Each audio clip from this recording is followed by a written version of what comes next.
Capítulo 27. E chegaram as filhas de Zelofiade, filho de Efer, filho de Gileade, filho de Maquir, filho de Manassés, entre as famílias de Manassés, filho de José, e estes são os nomes delas: Maalá, Noa, Ogla, Milca e Tirza. E apresentaram-se diante de Moisés, e diante de Eleazar, o sacerdote, e diante dos príncipes e de toda a congregação, à porta da tenda da congregação, dizendo: Nosso pai morreu no deserto, e não estava entre os que se congregaram contra o Senhor no grupo de Coré, mas morreu no seu próprio pecado, e não teve filhos. Por que se tiraria o nome de nosso pai do meio da sua família, porquanto não teve filhos? Dá-nos possessão entre os irmãos de nosso pai. E Moisés levou a causa delas perante o Senhor. E falou o Senhor a Moisés, dizendo: As filhas de Zelofiade falam o que é justo, certamente lhes darás possessão de herança entre os irmãos de seu pai, e a herança de seu pai farás passar a elas.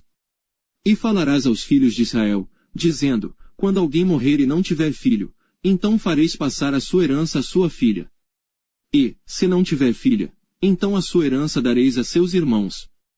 Porém, se não tiver irmãos, então dareis a sua herança aos irmãos de seu pai. Se também seu pai não tiver irmãos, então dareis a sua herança a seu parente, aquele que lhe for o mais chegado da sua família, para que a possua. Isto aos filhos de Israel será por estatuto de direito, como o Senhor ordenou a Moisés. Depois disse o Senhor a Moisés: Sobe a este monte de Abarim, e vê a terra que tenho dado aos filhos de Israel. E, tendo-a visto, então serás recolhido ao teu povo, assim como foi recolhido teu irmão Araão.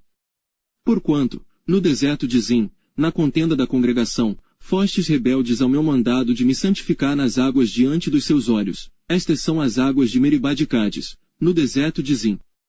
Então falou Moisés ao Senhor, dizendo: O Senhor Deus dos espíritos de toda a carne, ponha um homem sobre esta congregação, que saia diante deles, e que entre diante deles, e que os faça sair, e que os faça entrar, para que a congregação do Senhor não seja como ovelhas que não têm pastor. Então disse o Senhor a Moisés: Toma Josué, filho de Num, homem em quem há o Espírito, e impõe a tua mão sobre ele. E apresenta-o perante Eleazar, o sacerdote, e perante toda a congregação, e dá-lhe as tuas ordens na presença deles. E põe sobre ele, da tua glória, para que lhe obedeça toda a congregação dos filhos de Israel. E apresentar-se-á perante Eleazar, o sacerdote, o qual por ele consultará, segundo o juízo de Urim, perante o Senhor, conforme a sua palavra sairão, e conforme a sua palavra entrarão, ele e todos os filhos de Israel com ele, e toda a congregação. E fez Moisés como o Senhor lhe ordenara, porque tomou a Josué, e apresentou-o perante Eleazar, o sacerdote, e perante toda a congregação. E sobre ele impôs as suas mãos, e lhe deu ordens, como o Senhor falara por intermédio de Moisés.